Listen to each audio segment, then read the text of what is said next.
Damas y caballeros, tengan todos ustedes muy buenos días.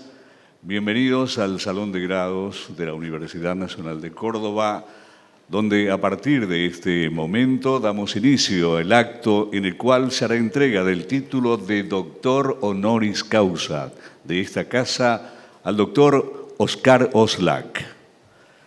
Preside este acto la vicerrectora de la Universidad Nacional de Córdoba, Magíster Mariela Marquicio. La acompañan en el estrado la decana de la Facultad de Ciencias Sociales, Magíster María Inés Peralta, el secretario general de la Universidad Nacional de Córdoba, ingeniero Daniel Lago, la profesora Magíster Cecilia Carrizo del Instituto de Investigación y Formación en Administración Pública de la Universidad Nacional de Córdoba. Se encuentran presentes autoridades decanales, la vicedecana de la Facultad de Ciencias Sociales, Magíster Jacinta Burijovich, el director del Instituto de Investigación y Formación en Administración Pública de la Universidad Nacional de Córdoba, doctor Sergio Obeide, vicedecanos, integrantes del Honorable Consejo Superior, Gabinete Rectoral y demás autoridades de la Universidad Nacional de Córdoba, autoridades y miembros de la Facultad de Ciencias Sociales y del Instituto de Investigación y Formación en Administración Pública, rectores, autoridades y profesores de universidades de Córdoba, docentes, investigadores, estudiantes, no docentes, familiares e invitados especiales. Seguidamente, la profesora Magíster Cecilia Carrizo del Instituto de Investigación y Formación en Administración Pública nos presenta al homenajeado.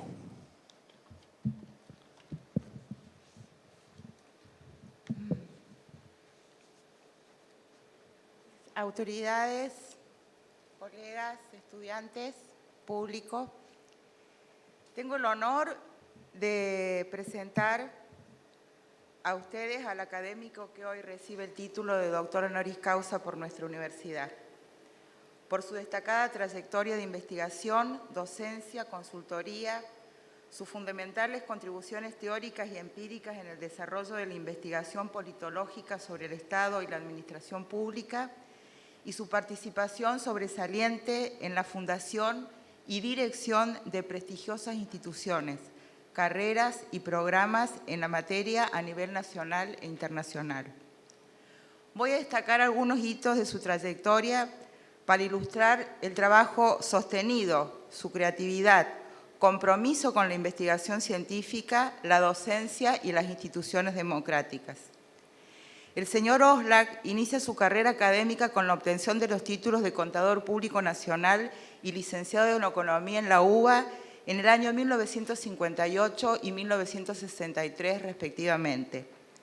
Luego se gradúa en el International Tax Program del Harvard Law School y obtiene los títulos de Political Science, PhD en Political Science y Master en Arts and Public Administration por la Universidad de California, Berkeley. Y en el año 1992 obtiene el título de doctor en Economía por la Universidad de Buenos Aires. Como profesor e investigador se desempeñó y desempeña como investigador superior del CONICET, como docente de la Facultad de Ciencias Económicas y de la Facultad de Ciencias Sociales de la carrera de Ciencia Política de la Universidad de Buenos Aires, en la maestría en Gerencia Pública de la Universidad Nacional de la Patagonia, en el Instituto de Altos Estudios Sociales de la Universidad Nacional de San Martín, en la Facultad Latinoamericana de Ciencias Sociales Flaxo, en la Universidad de El Salvador, en las universidades de Tucumán, Salta, Jujuy, en la Universidad de Caracas.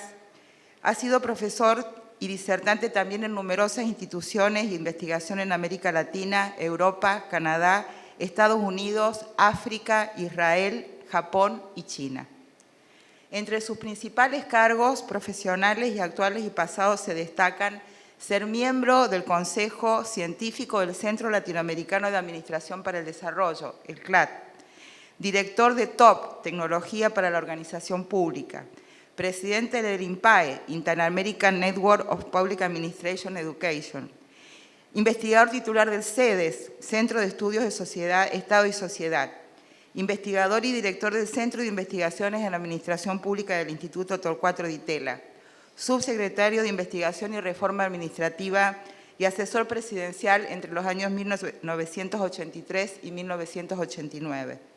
Presidente y uno de los fundadores de la Asociación de Análisis Político de Argentina, la ASAP, director de Estado Abierto, revista sobre el Estado, la Administración y las Políticas Públicas del INAP, integrante del directorio del Instituto Nacional de Administración Pública.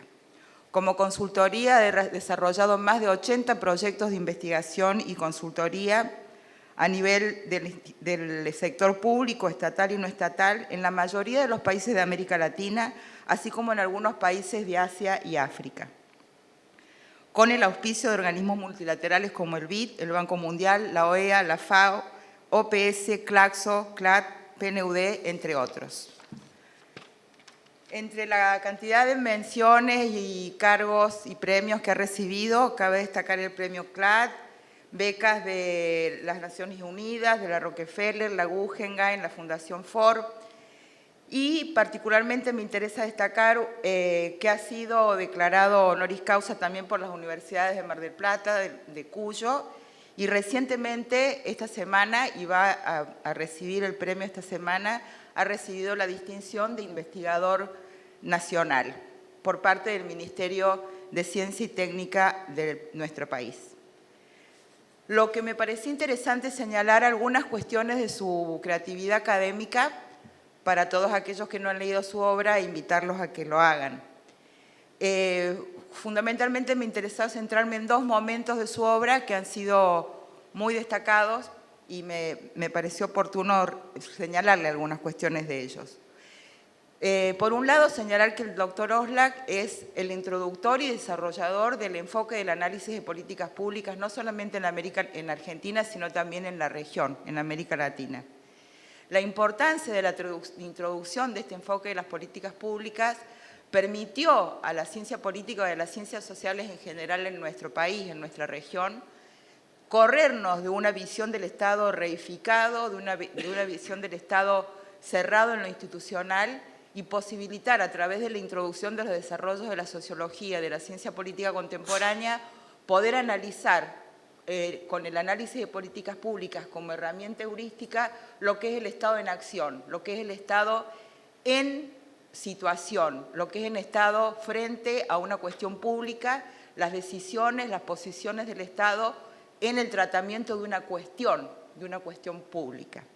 Eso ha sido un aporte muy importante y ha permitido que los que estudiamos administración pública podamos desarrollar nuestras tesis analizando distintas políticas públicas en distintos sectores del Estado, como puede ser educación, salud, alimentación, políticas agropecuarias, de ciencia y técnica, etc.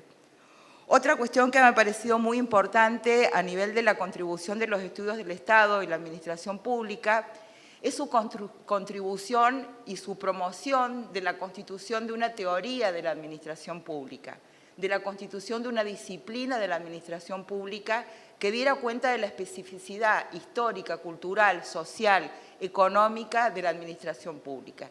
Para esto ha hecho un vasto recorrido por toda la obra que le antecede en relación a los estudios de la burocracia estatal, desde Hegel hasta los estudios de la administración y la organización norteamericanos, hasta los estudios que tienen que ver con los procesos culturales y sociales.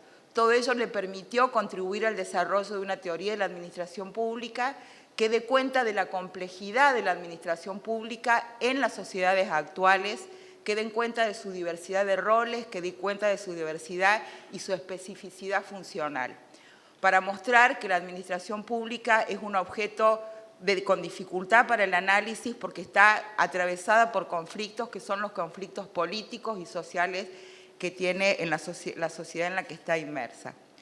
De alguna forma estos estudios también han tenido como propósito, formulado por el mismo doctor Oslak, de poder contribuir, como todo trabajo científico, a desmoronar los mitos y los prejuicios y los preconceptos sobre la administración pública, como herramienta ideológica de todos los proyectos de desmantelamiento del Estado democrático de derecho.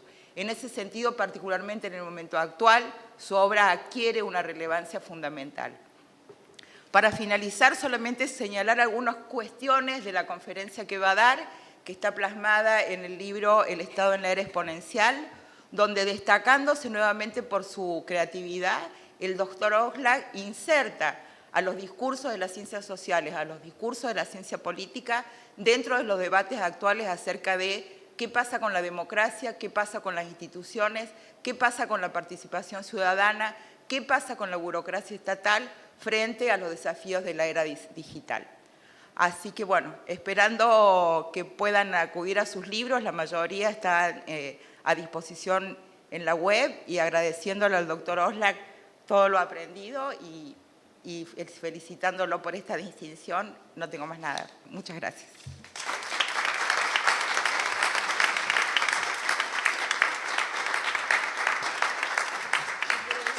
Muchas gracias por su presentación, profesora.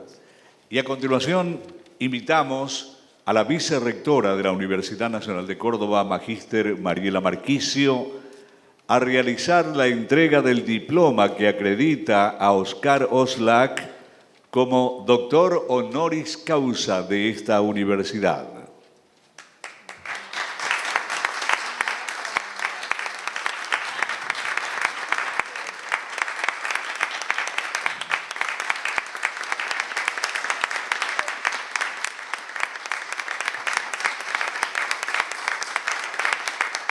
Además, el doctor Oxlack recibe de manos de la decana una medalla recordatoria de este momento.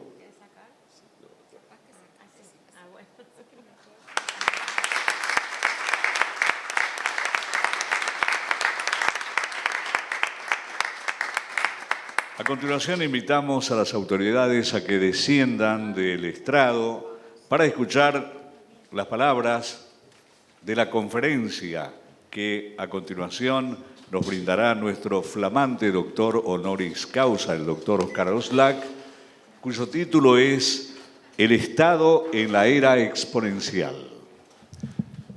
Si me permiten, buenos días, muchísimas gracias por esta distinción. Quiero decir algunas palabras de agradecimiento, por lo menos así estaba previsto en el protocolo, y no creo que debamos pasar por alto este paso, porque justamente debo un enorme agradecimiento a la Universidad Nacional de Córdoba. Honoris causa es una locución latina, cuyo sentido es muy claro, quiere decir por causa de honor.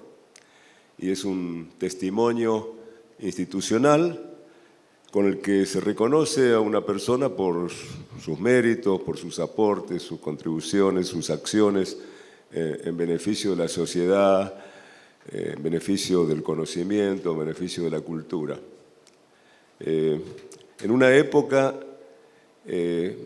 había un ritual muy ceremonioso, y este hubiera sido un lugar perfectamente apropiado para ese tipo de ceremonia ritual, que incluía la imposición de un birrete, ¿no?, de un anillo con el que se establecía la alianza con la sabiduría, ¿no?, unos guantes blancos que representaban la pureza, ¿no?, y un libro abierto para seguir descubriendo los secretos de la ciencia. Luego había que tomar asiento en la cátedra de la sabiduría, y el nuevo doctor debía comprometerse a guardar las leyes y el honor de la universidad, y a prestarle consejo, asesoramiento, ¿no?, a lo largo de su vida. Bueno, yo me comprometo a lo largo de mi vida, no me queda demasiada, pero digamos me comprometo a seguir, digamos, prestándole consejo y apoyo a la universidad. Hoy, por suerte, podemos prescindir de todos esos rituales, ¿no?, y que están asociados a la distinción, y con por supuesto, tengo la satisfacción de sumar 4, ¿no?, doctorados honoris causa, y por una feliz coincidencia, como lo acaba de decir, comentar la profesora Carrizo, me acaban de otorgar la distinción de investigador de la Nación, que es un premio USAID, lleva el nombre de ese distinguido científico que fue USAID, ¿no? Y que me van a entregar este viernes próximo, ¿no? Pero yo quiero destacar el particular valor que le asigno al doctorado que me está concediendo la Universidad Nacional de Córdoba. En primer lugar, por ser la más antigua del país, está cumpliendo 410 años, si no me equivoco, ¿no? Y además es una de las más prestigiosas de América Latina, además de haber sido la cuna de la reforma universitaria hace apenas 110 años, ¿verdad? Y que se extendió a todo el continente. Y además me siento en una excelente compañía con otros honoris causa que otorgó la Universidad Nacional de Córdoba, la docta, ¿no? En el pasado, como fueron los casos, por ejemplo, que he seleccionado una extensa lista que pude ver, digamos, en ese magnífico reservorio de conocimiento que es el señor Google, ¿no? Como son los casos de Quino, de Osvaldo Bayer, de Joan Manuel Serrat y de María Elena Walsh. Por eso quiero agradecer muy profundamente al Consejo Directivo y a las autoridades de la universidad por este reconocimiento al que le asigno un lugar muy especial entre las distinciones que recibí en mi vida. Muchísimas gracias.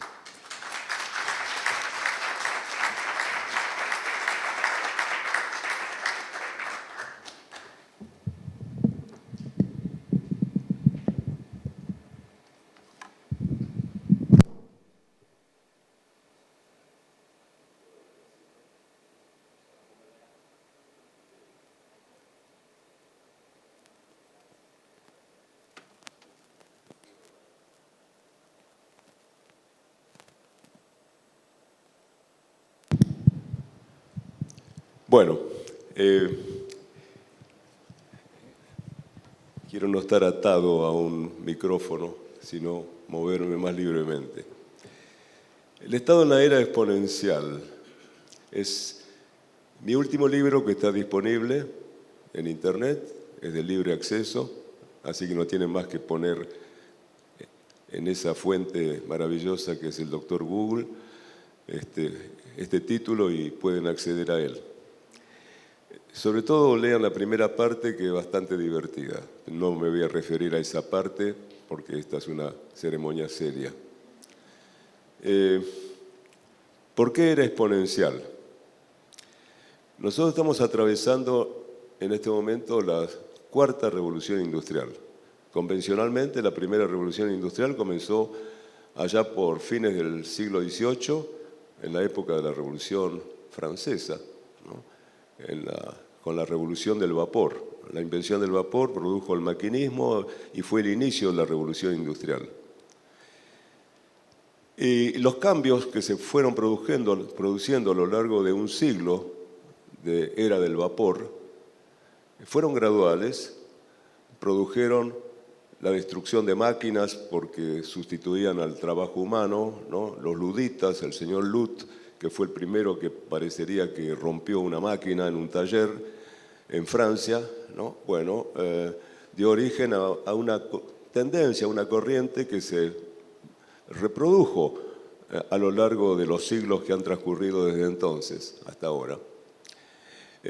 Porque efectivamente las sucesivas revoluciones industriales fueron haciendo desaparecer empleos y justamente la cuarta revolución industrial está generando hoy en día, y este es uno de sus mayores temores, el fin del trabajo, ¿no? Como ha sido planteado en un libro hace algunas décadas atrás, ¿no?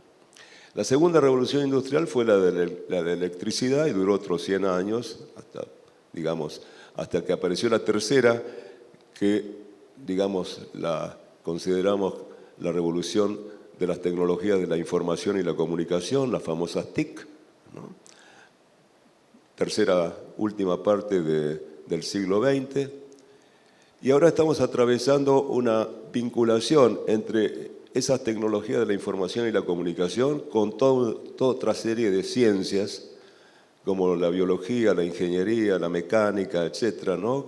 Que han dado lugar a toda clase de aplicaciones tecnológicas que tienen como característica fundamental el hecho de que ya no tienen ese carácter, digamos así, de velocidad aritmética, sino geométrica. Es decir, se ha vuelto exponencial el cambio, es cada vez más rápido y cada vez, digamos, tiende a producir entonces efectos muy, a veces dramáticos, ¿no? Sobre una serie de aspectos de la vida social, de la cultura, de la actividad económica, del trabajo, del conocimiento, digamos, del progreso de la ciencia. Y entonces la pregunta es, ¿qué nos depara el futuro frente a esta aceleración del cambio? ¿Cuál es el objetivo de la presentación entonces? Primero, esto me dijeron que es muy sensible, alertar sobre la necesidad de que nuestros países, llamamos en desarrollo, emergentes o como querramos llamarlos, ¿no? ¿Cuál es la capacidad que tiene el Estado para afrontar los desafíos que genera justamente esta aceleración del cambio tecnológico, estas innovaciones de la cuarta revolución industrial? ¿Qué es lo que está produciendo? Está produciendo esta aceleración del desarrollo de las tecnologías. Estamos empezando, cuando yo escribí este libro hace un par de años atrás, nadie hablaba o se hablaba muy poco, por ejemplo, de inteligencia artificial. Hoy en día tenemos el tema todos los días en los diarios con alguna nota que nos alerta sobre los peligros de la inteligencia artificial.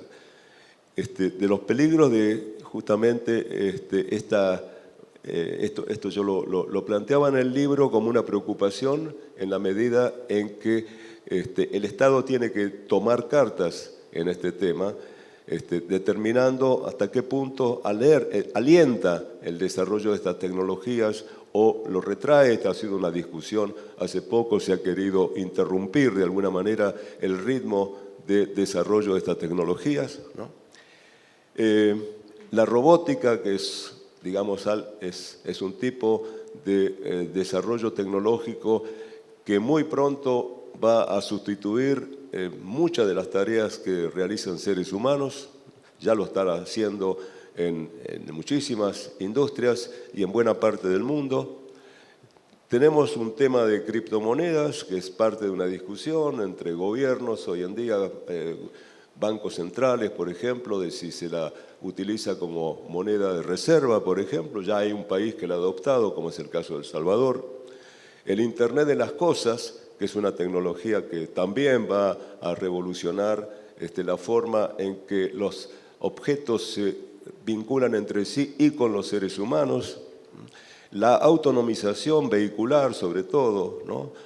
Vehículos autónomos que ya están circulando, hay 500 taxis circulando en las calles de Beijing, por ejemplo. En China hay varias ciudades del mundo donde tenemos vehículos autónomos y esto va a requerir una modificación del transporte, va a producir una verdadera revolución urbana, ¿no? Con toda seguridad, porque va a modificar costumbres, la localización donde la gente vive, la desaparición de semáforos, de parquímetros, de garajes, puede llegar a producir caos en la medida en que haya ataques cibernéticos sobre por ejemplo, el sistema de regulación del transporte urbano. Las impresiones 3D, que hoy en día permiten construcciones de todo tipo. Durante la pandemia, los 2 hospitales que construyó China en la ciudad de Wuhan, por ejemplo, se hicieron en 10 días todas las salas de confinamiento de esos 2 hospitales, ¿verdad? Con impresiones 3D. Ya en el futuro no diremos hemos construido una casa, sino hemos impreso una casa, ¿no? Hoy en día se puede hacer una casa con $4.000, por ejemplo. Puede ser una revolución desde el punto de vista de la vivienda popular, por ejemplo, ¿no? Entonces, en todas estas cosas, evidentemente, el Estado tiene que tomar interés porque tiene consecuencias sobre el mundo del trabajo, sobre los avances científicos, sobre la modalidad de gestión de lo público y con impactos enormes desde el punto de vista cultural, pero también desde el punto de vista ético, ¿no? Porque hay enormes desafíos éticos que están implícitos en estos desarrollos tecnológicos, ¿no? Y parecería que nuestros gobiernos, los gobiernos en general de los países en desarrollo, aunque noto, digamos, en los últimos tiempos una preocupación creciente, ¿no? Todavía no han tomado o asumido, digamos, la responsabilidad de anticipar cuáles pueden ser los impactos de esta nueva era sobre la gestión, ¿no? En la medida en que surgen nuevas cuestiones, hemos tenido la cuestión de la pandemia, que ha sido muy difícil, que ha encontrado los gobiernos desguarnecidos frente a la dimensión que tuvo esa crisis sanitaria, ¿verdad? Pero por otro lado hay otras cuestiones como la del medio ambiente que cada día está generando más y más preocupación y otras cuestiones, por supuesto, las guerras que están produciendo enormes desafíos en muchos otros aspectos del funcionamiento del sistema internacional, nuevos roles y nuevas funciones que va asumiendo el Estado, cambios en la composición de la dotación en la medida en que muy pronto tendremos que combinar fuerza de trabajo humana con fuerza de trabajo robótica y eso va a requerir repensar la manera en que se gestiona, ¿no? Cómo conviven robots con personas, ¿no? Trabajando juntas. Ya hay trabajos hechos por colegas como Carles Ramió en España, que ha sacado ya 2 libros sobre la robótica en el sector público y cómo, digamos, se vincula el personal estatal con el personal robótico, ¿no? La digitalización y las aplicaciones digitales que son cada vez más revolucionarias y que va a requerir que muchas de las tareas que todavía se realizan en el Estado, en la administración pública, las administraciones públicas en general, de una manera manual, van a tener que ser modificadas profundamente. Todo esto puede dar lugar a nuevos modelos de organización y funcionamiento. Lo hemos visto durante la pandemia. El trabajo a distancia, por ejemplo, se ha instalado también en parte, ¿no? y muy probablemente habrá que repensar cómo van a seguir conviviendo en el futuro estas formas de funcionamiento dentro del lugar de trabajo, ¿no? Y qué consecuencias tiene eso sobre el clima de trabajo, sobre las posibilidades de ascenso. Da lugar a toda una serie de preguntas, ¿no? y de preocupaciones que ya han dado lugar a muchos estudios, ¿no? en esta materia. Uno de los temas que habrá que enfrentar es cómo se regula. Habrá que repensar, por algunas de las cosas que voy a decir a continuación, todo el tema de la regulación estatal, ¿no?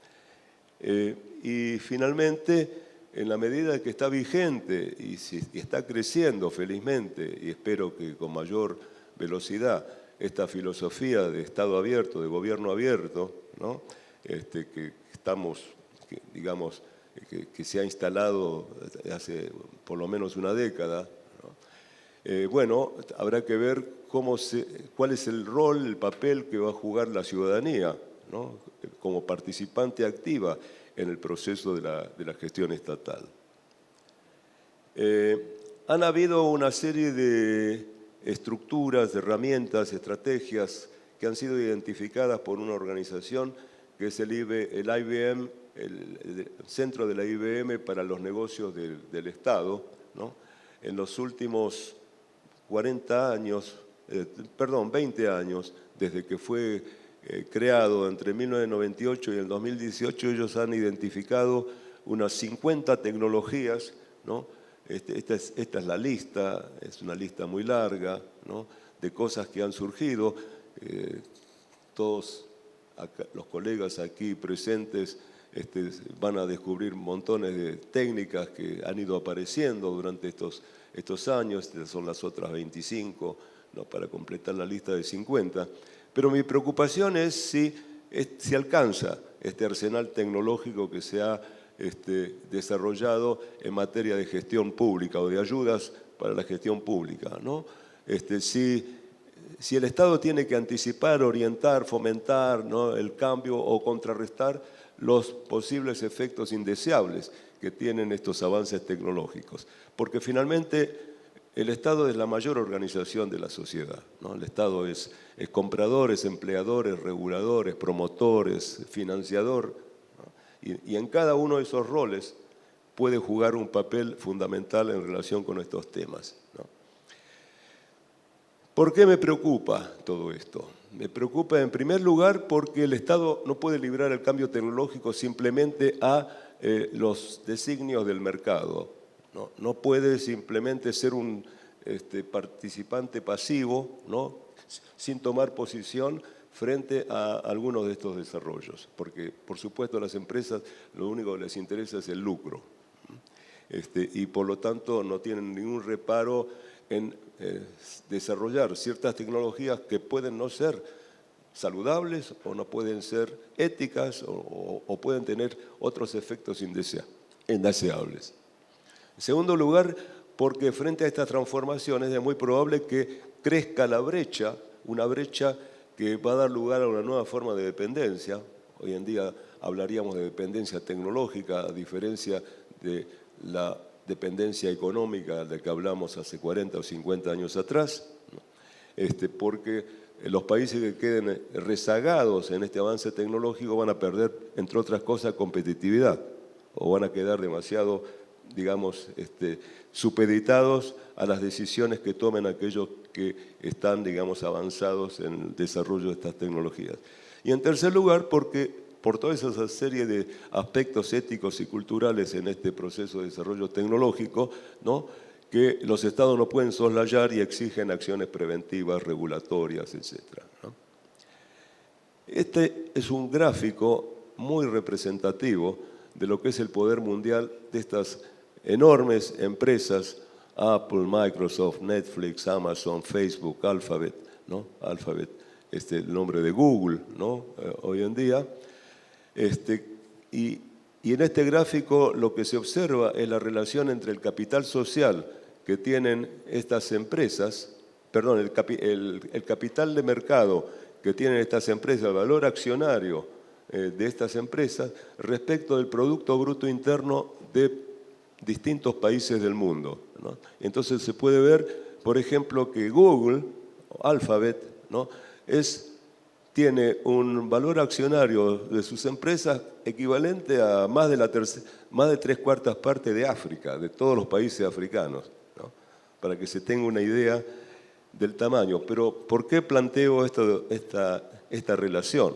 Sobre todo por las dificultades que tienen los estados para negociar con empresas que no solamente tienen este enorme poderío, sino que además tienen un aliado fundamental que son los usuarios, que los usuarios van a salir siempre en defensa de esas empresas porque necesitan, requieren los servicios que esas empresas ofrecen, ¿no?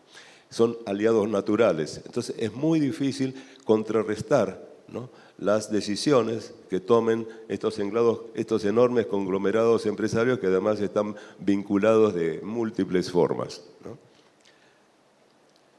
Tenemos robots hoy en día en todas partes, no necesariamente tienen que tener formas humanas, ¿no? Tenemos robots en la educación, hay, digamos, familias en Japón, por ejemplo, que están utilizando robots para educar a sus hijos, prefieren educarlos con robots en sus casas que mandarlos a la escuela, ¿no? Esto que ven acá es un señor que tiene nombre y apellido, se llama Frankie Zapata, pueden buscarlo en Google, otra vez podemos recurrir a nuestro amigo, ¿no? Frankie Zapata es un señor que inventó la patineta voladora. Esta patineta voladora asciende como un helicóptero y vuela a 160 kilómetros por hora. Está siendo utilizada por las fuerzas de seguridad y las fuerzas armadas francesas para combatir la delincuencia. Nuevas armas que están al servicio de un área fundamental del Estado, ¿no? Desarrollo tecnológico reciente, ¿no? La medicina, ¿no? La medicina, digamos, hoy en día robots atienden a enfermos, ¿no? Que les alcanzan los medicamentos, hacen un monitoreo permanente de su salud, ¿no? Y van a sustituir seguramente personal humano que hoy en día se ocupa de estas tareas. No sé si se puede hablar de sexo en este ambiente tan riguroso, ¿no? Pero, digamos, hoy en día hay una enorme producción de muñecas y muñecos sexuales, por ejemplo, que no son las viejas muñecas de No es bueno que el hombre esté solo, aquella vieja película española, ¿no? Estamos hablando de robots de tamaño humano, de características humanas, físicamente no son esos, los puse adrede, digamos, robots que no parezcan humanos aquí, ¿no? Y hay una estadística que no sé si alcanza a ver de allá, pero dice que 250.000 de personas en una encuesta que se hizo en los Estados Unidos estarían felices de tener relaciones sexuales con un robot. ¿Cuáles son las consecuencias de todo esto? A ver, por ejemplo, los fabricantes dicen esto pertenece a la intimidad de cada persona puede ser libre de comprarse un robot. Harmony es una robot que vale entre $8.000 y $14.000. Averigüé el precio, pero digamos, simplemente por una cuestión de, digamos, estar enterado nada más. Entre $8 y $14.000 vale, ¿no? Tiene modo té, a las 5 de la tarde te sirve el té. No, habla con uno, por supuesto, aprende además a través del intercambio, aprende, ¿no? Porque estamos hablando de robots inteligentes en el sentido de que tienen capacidad, justamente con inteligencia artificial, están adquiriendo esas capacidades. Bueno, hay prostíbulos hoy en día en Estados Unidos, hay varios, hay prostíbulos en Europa, ya se cerró uno en Italia, ¿no? De robots sexuales, ya hubo una huelga de trabajadoras sexuales humanas, por supuesto, ¿no? Justamente porque le estaban quitando trabajo. Y hay movimientos sociales en Europa anti-robots sexuales, por ejemplo.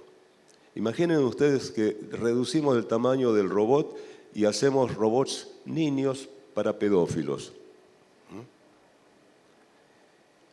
No estoy inventando nada. Ya se han incautado embarques de robots niños, digamos, robots pequeños, provenientes de Hong Kong, de China y de Corea del Sur en los Estados Unidos, y ya hay legislación en los Estados Unidos contra la fabricación de este tipo de robots. Se dan cuenta que ya hay injerencia por parte de los gobiernos en esta temática. Impresiones 3D, bueno, ya les conté lo de los hospitales de Wuhan, ¿no? Pero uno podría hacerse un par de zapatos, por ejemplo, copiar un modelo. ¿Se puede copiar impunemente un modelo si es un modelo de alguien que tiene un derecho de autor, un derecho de propiedad adquirido, ¿no? Bueno, ¿cómo interviene el Estado frente a ese tipo de situaciones, ¿no? Las criptomonedas, ¿no? El blockchain. El blockchain tiene, digamos, algunas ventajas extraordinarias. Durante la pandemia, con blockchain, por ejemplo, se hizo el seguimiento, la trazabilidad de la entrega de alimentos, de medicamentos, etcétera, etcétera, ¿no? Pero también se utiliza por parte de bandas de delincuentes hoy en día, ¿no? Y entonces tenemos ese desafío. Vehículos autónomos. Existe en ética, ¿no?, algo que se llama el dilema del tranvía. Imaginen ustedes que hay sobre una vía atadas 8 personas y hay un tranvía que corre desbocado por la vía, nadie lo puede parar, ¿no? Y va inevitablemente digamos, a matar a esas 8 personas atadas. Pero existe la posibilidad de desviar el tranvía a una vía secundaria y hay una palanca que puede ser accionada por una persona que decide que el tranvía se desvíe hacia la otra vía donde hay una persona atada. Entonces la pregunta es, ¿tiene derecho esa persona a desviar el tranvía y decidir sobre la vida o la muerte de uno o de 8? Bueno, eso es lo que va a pasar, ya puede estar pasando, con los vehículos autónomos. Hay una señora con un bebé que está por cruzar la calle y viene un vehículo autónomo, sin chofer, que está programado para, frente a ese tipo de situación, ¿no? Desviarse y chocar contra lo que sea, un árbol, una pared, ¿no? Y matar al pasajero que está dentro del vehículo. ¿Quién es el responsable? La compañía de seguros, el fabricante del vehículo, el programador que programó con inteligencia artificial esa forma de actuación del vehículo autónomo. Bueno, son todos dilemas que hoy en día se presentan y que no están resueltos, ¿no? Son parte de los desafíos que estoy invitando de alguna forma a través de este libro y a través de esta presentación a que se empiecen a ser objeto de preocupación, ¿no? Digamos, hoy en día un periodista se lleva un dron arriba de una plaza pública, ¿no? Y fotografía una manifestación. Pero hoy en día se están haciendo pruebas con drones que van a cargar 60 toneladas de carga, ¿no? Y van a volar como aviones y seguramente habrá drones que lleven pasajeros, probablemente. De manera que habrá que regular el tráfico aéreo, habrá que repensar qué pasa con la circulación de drones. Yo pregunté a una profesora de Estados Unidos, especialista en urbanismo, el año pasado en una conferencia a distancia, le pregunté si la autonomización vehicular podría llegar a producir algún tipo de consecuencias sobre la localización espacial de la gente, en la medida que si alguien, por ejemplo, tiene que manejar durante 1 hora para ir al trabajo todos los días y volver 1 hora hacia su casa, si podría irse más lejos, a 2 horas de distancia, pero sin manejar, sin tener que hacer el esfuerzo de manejar, utilizando el tiempo para escuchar música, para leer, para trabajar con su computadora dentro del vehículo, como si fuera una continuidad de la oficina, ¿no?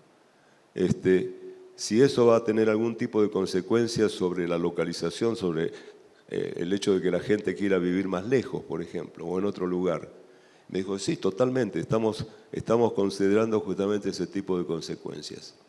Así que, bueno, habrá que pensar cómo son las ciudades, ¿no? Con vehículos autónomos, repensarlas. Hoy en día, digamos, probablemente el mayor riesgo que exista en el futuro para el tránsito de una ciudad sea un conductor humano. Se sabe que los vehículos autónomos pueden reducir los accidentes entre un 15 o un 20 y un 80%, digamos, varían, digamos, las estimaciones por parte de los expertos.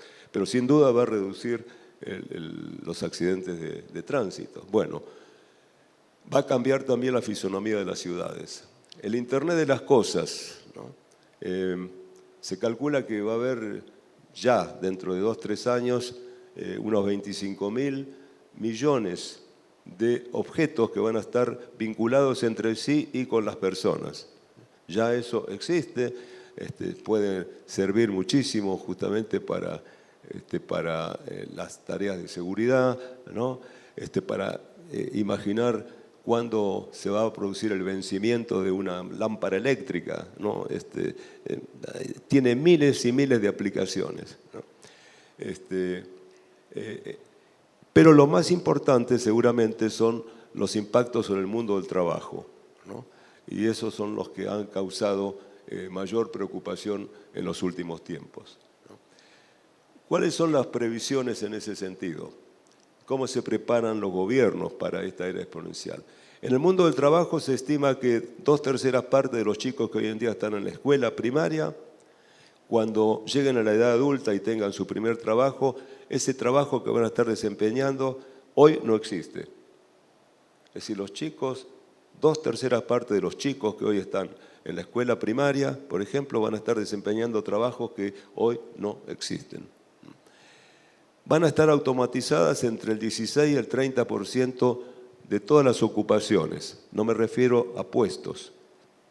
Va a haber, sin duda, una sustitución creciente de puestos de trabajo, como lo ha habido en el pasado, ¿no? Pero, digamos, muchas de las tareas, sobre todo las tareas más pesadas, las más repetitivas, las que no requieren, digamos, la aplicación de mayor inteligencia, ¿no?, van a estar totalmente, digamos, automatizadas a través de robots, ¿no? O sea que esto va a tener un impacto muy fuerte sobre el mundo del trabajo. Se van a perder justamente esos empleos pesados, repetitivos, de baja calificación.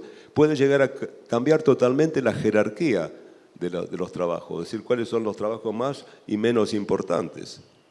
Dentro de las profesiones seguramente va a haber muchas superespecializaciones, ¿no? Yo mencionaba ayer justamente en la discusión que tuvimos, ¿no?, el tema de los abogados, donde hoy en día con inteligencia artificial se hace un dictamen jurídico que, según los cálculos que han tenido lugar ya, se estima que tienen un grado de perfección superior al 90% respecto a un dictamen jurídico que puede hacer un abogado humano, que es inferior al 80%. Entonces, hay preferencia, obviamente, por hacer un dictamen jurídico, no solo por la mayor velocidad y calidad y costo, inclusive, sino porque es inmediato, ¿no? Se le carga toda la información y se obtiene al instante ese dictamen jurídico. También mencionaba el caso de los inspectores de impuestos, ¿no?, que ya están siendo sustituidos. En Estados Unidos hay miles y miles de millones de dólares que se cobran todos los años con inteligencia artificial en lugar de inspecciones sobre los pedidos de devolución que hacen los contribuyentes norteamericanos, que se iban siempre de vacaciones con la devolución de impuestos que le daba el gobierno federal, ¿no? Bueno, han detectado toda clase de omisiones o de desfalcos, ¿no?, en esos pedidos y por lo tanto, bueno, seguramente eso va a impactar sobre la fuerza de trabajo de inspección. Además, es muy probable que haya una precarización del empleo. Es decir, va a haber dos cosas. Por un lado, una superespecialización y por otro lado, una precarización. Hoy en día uno puede, por ejemplo, acceder en algunas plataformas donde obtiene un trabajo que en inglés se llama gig, ¿no?, totalmente precario. Yo voy a una serie de restaurantes, copio las listas de los menúes, por ejemplo, y se lo mando a alguien que quiere conocer cuáles son los precios que cobran sobre distintos tipos de platos. Digo, se me ocurre un ejemplo, ¿no? Bueno, eso le dan $50, $100, no sé. Ese tipo de trabajo va a ser, por ejemplo, muy, muy común, ¿no? Y una discusión que existe hoy en día acerca de, bueno, quiénes se van a beneficiar en definitiva por todas estas aceleraciones, ¿no?, y mejoras desde el punto de vista de la productividad que genera la nueva tecnología. Lo más probable, por lo menos yo tiendo a pensar así, es que las ganancias de productividad van a privilegiar al capital. Es decir, lo ideal sería que si la tecnología consigue que el mundo se beneficie de que la gente no tenga trabajos realmente pesados, que se lo confiamos realmente a las máquinas, a los robots, ¿no?, y entonces pueden disfrutar de mayores vacaciones o de menores horarios de trabajo, ¿no? Eso sería lo ideal. Lamentablemente, tal como muestran las tendencias actuales, seguramente esas ganancias de productividad van a beneficiar a las grandes empresas. Entonces, habrá que reformular, con esto voy terminando, ¿no?, las políticas de empleo para generar nuevas y mayores posibilidades de inserción de trabajadores en el mercado laboral, ¿no? Habrá que decidir si se alienta o no la robotización para aumentar la productividad y la competitividad de las economías. Habrá que regular selectivamente la innovación tecnológica, desalentando a aquellos que pueden tener efectos perjudiciales de una innumerable cantidad de puntos de vista, jurídico, sanitario, cultural, ético, de la seguridad, etcétera, etcétera, ¿no? Por otro lado, habrá que promover cambios en el sistema educativo, ¿no? Tenemos 57, creo, universidades, no sé, cada día estamos creando nuevas universidades nacionales, ¿no? Donde todavía alentamos carreras tradicionales. Habrá que pensar, digamos, qué carreras se alientan desde el Estado Nacional, por lo menos en las universidades nacionales, para marcar tendencias, ¿verdad? Porque tenemos que prever cómo va a ser el mundo del trabajo de aquellos que van a egresar dentro de 5 o de 10 años y estar preparados justamente para que responder a esos desafíos. Está además el desafío de que la gente vuelva a la universidad permanentemente, porque hoy en día ya no basta con una formación tradicional de los 3 ciclos que hemos tenido tradicionalmente en la educación, sino que la gente tendrá que volver una y otra vez a formarse, ¿no? Porque la tecnología va a exigir esta actualización permanente de los conocimientos en función de los desarrollos que yo estoy comentando, ¿no? Habrá que reestructurar el sistema tributario. Si hay una creciente robotización, Corea del Sur crece su fuerza de trabajo al 7,5% anual, por ejemplo. ¿Cómo se compensa el IVA y el impuesto a las ganancias o a los ingresos, ¿no?, que pagan los trabajadores humanos cuando los sustituimos por robots? Los robots no consumen, no comen, no pagan IVA, no. Entonces, Bill Gates hace unos años en la Unión Europea propuso un impuesto a los robots. Fue rechazado. Fue rechazado diciendo que iba a retrasar el avance tecnológico en materia de robotización. Pero inevitablemente habrá que pensar en la sustitución de esa fuente de ingresos tributarios. Habrá que compensar a través de políticas sociales la situación de aquellos trabajadores que terminen siendo desplazados en el mundo del trabajo. Y acá no me referí en esta presentación, digamos, a las visiones de aquellos que predicen que podemos llegar en algún momento, tal vez en el 2050, Hawkins, el físico famoso, predijo que en el 2050 los robots van a tener capacidad de autorreproducirse, ¿no?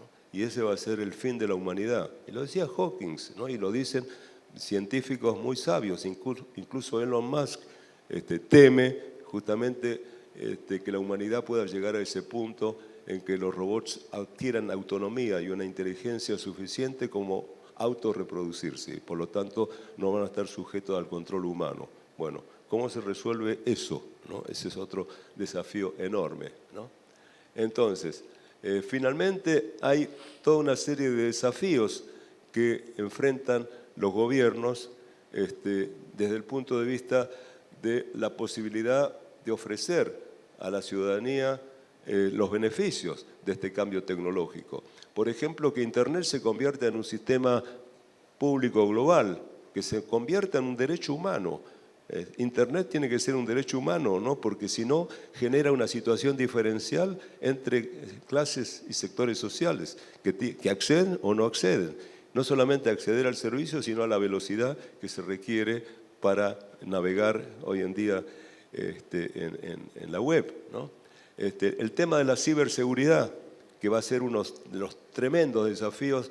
Estamos leyendo de vez en cuando ataques de ciberseguridad, pero hay miles de ataques cotidianamente que no trascienden, ¿no?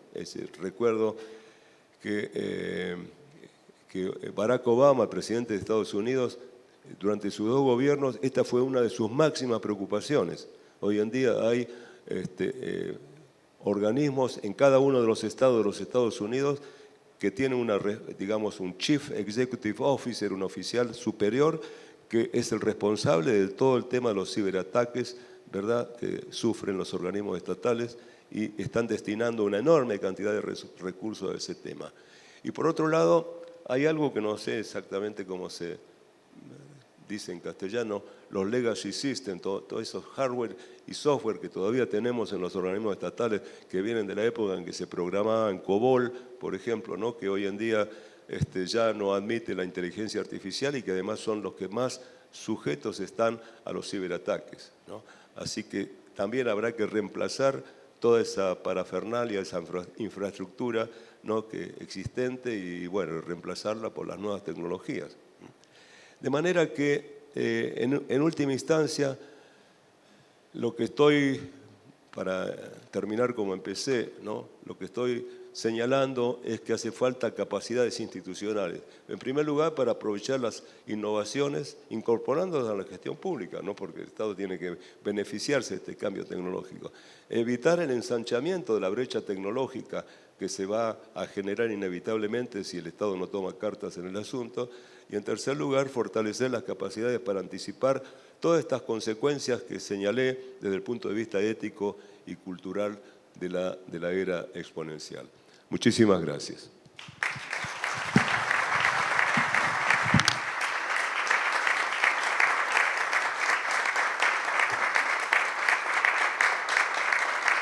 Agradecemos su presencia y su conferencia, doctor honoris causa de la Universidad Nacional de Córdoba, doctor Oscar Oslak. Y agradecemos la presencia de todos ustedes. Nos despedimos con el himno universitario Gaudeamus Igitur. Muchas gracias. No.